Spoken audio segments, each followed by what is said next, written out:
Hello all, welcome to the second video of Requested Video series brought to you by dataplatformcentral.com.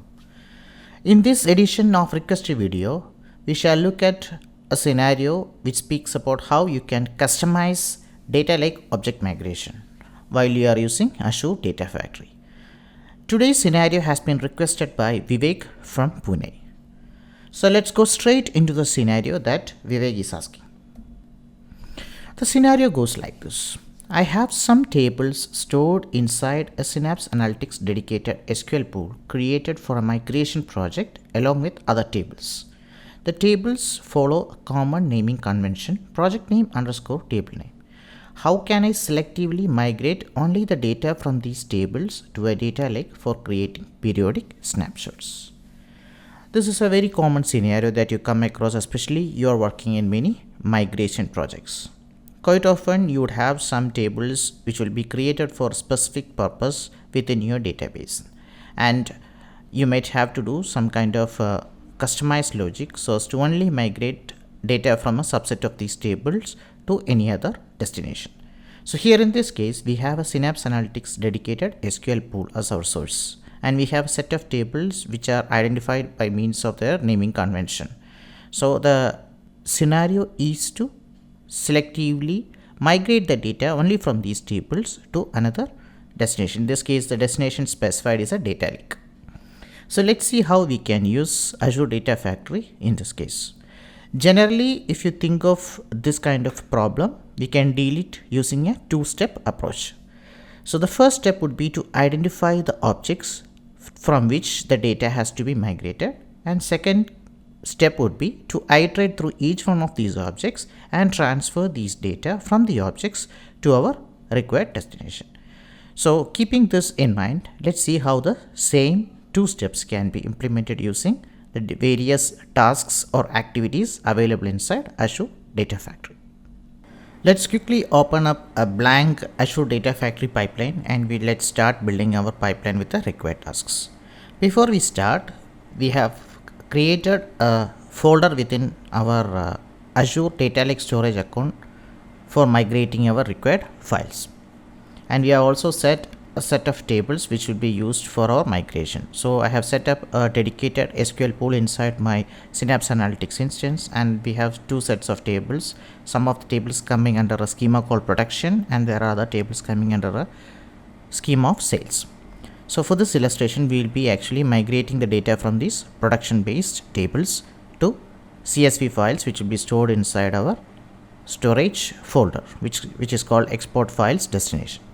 Now if you see Synapse Analytics, we can have a query like this which includes the catalog view sys.tables and sys.schemas to only pick out those tables which belongs to the production schema. So it will only return us those tables which belongs to the production schema: brands, products, categories and stocks. This will be the query that we will be using inside our Azure Data Factory for identifying the tables which requires data migration. For this illustration, I am taking the example of tables belonging to a particular schema, but in the actual case, if you want tables which are having a particular type of pattern inside its name, even that can be done. Just a small tweak in this query based on like condition. Instead of looking for schema name, just look for table name like that particular pattern, and you will get all the tables which have that particular pattern within their name. So that small tweak can be done according to your scenario. So in this case, I am going to choose all tables which are under the schema production and migrate the data from them to the destination folder as CSV files.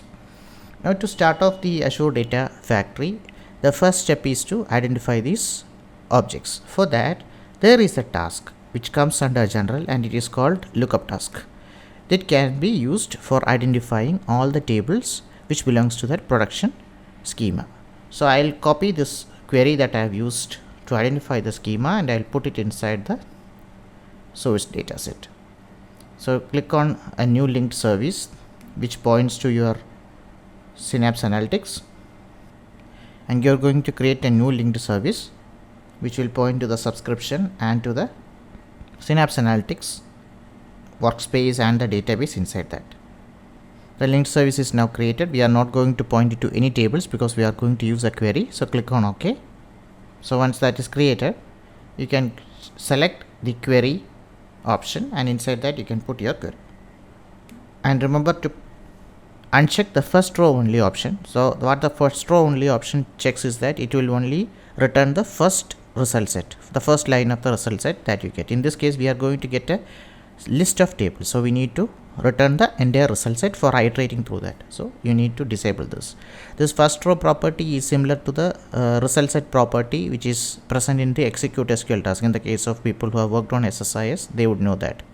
So setting this will only ensure that only the first value is taken, just like the single value in the case of result set option, and unchecking it is similar to setting it to full result set. So now that we have created the result set, now we need to iterate through the result set. For iteration, let's go to iteration and conditionals, and there is a task called for each. Drag and drop a for each clause, and then you can link this lookup to this for each. Now we need to configure the for each to iterate through each of the values which are returned by this lookup task. So if you see the output of this lookup task, the lookup task output will have a value field which will contain the result set, which consists of two columns.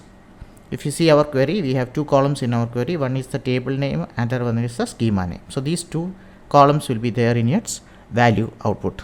So go to for each, and in the settings for the items you can set a dynamic content as it comes from the lookup. So you can click on lookup, so automatically it will select lookup dot output, and you need to return the value from that output. So now it will iterate through each of these value which contains the schema and the table names. Now next let's go to the activities, and let's add an activity inside that to copy the data. So for copying the data, we have a copy data task. Drag and drop the copy data task, and we have to copy it from the Azure Synapse table to data lake. So for the source, we will set it to again to Synapse Analytics, create a new linked service. So we have created a new linked service to the Synapse Analytics, and in this case you are going to create a table which will be dynamic. So for that, go inside the linked service, and you have to define two parameters. One will be the schema. This you are going to pass from the value that you are getting from your for each. So two variables, schema and table. And in the property for the table, click on edit and set it to the schema and the table. That's how we make it dynamic. So now the schema part of the table will correspond to the schema parameter, and the table part will correspond to the table parameter, and you will be passing values to these parameters from the for each loop item. Now go back to your pipeline, and here it automatically asks you for the parameter names. Here you need to pass for schema the for each loop item dot schema name, and for table it will be table name. Now this is made dynamic. Now the next part is to set the sync.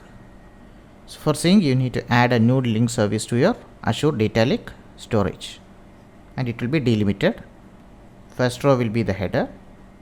Select the subscription and the storage account, test connection, and create. Similar to what you did in the case of analytics, here also you need to set a dynamic property for your file. So define a parameter for file name. So inside your Azure Data Lake account, select the folder where you want to place the files, and then for the file name we can add that dynamic expression to take it from the parameter that you have passed. And once you go back to your pipeline, in the copy data it will ask you for that file name. So for this, now you are going to set it based on table name and the schema name. Once you set the concatenate expression for concatenating the schema name and the table name, and also the extension as .csv, you can click on finish. And once you have done all of this, now it's time to validate. So you validate and find that there are no errors in your package, no validation errors. So now what you can do is like you can publish the change. For every change after you have done the package, you need to publish it for the package to be ready for execution. So the publication is now complete, so you can now manually trigger the package and see whether it is working fine. So click on trigger now and click on OK to start the trigger. It's going to take a while to execute the package. Keep refreshing in your monitoring tab, and after a while you can see that your package execution is succeeded in your monitoring tab. Once it's succeeded, you can come back to your file destination folder where you're configured to dump all your destination files. You can click on refresh, and you should see all the files being created here for each of the tables that you have migrated data from. So there will be one for production brands, production categories, etc. So you had 4 tables from your Azure Synapse Analytics, and all the 4 table data has been migrated to 4 CSV files. If you want, you can look into the details of these files by going inside Azure Blob Storage. So you can click on any one of those files and click on open. It will give you a warning. Just click on yes for that. It's just a warning, and it will show you the data within that particular file, which is the data coming from your tables. So I have successfully migrated the data from your tables into your data lake storage using Azure Data Factory.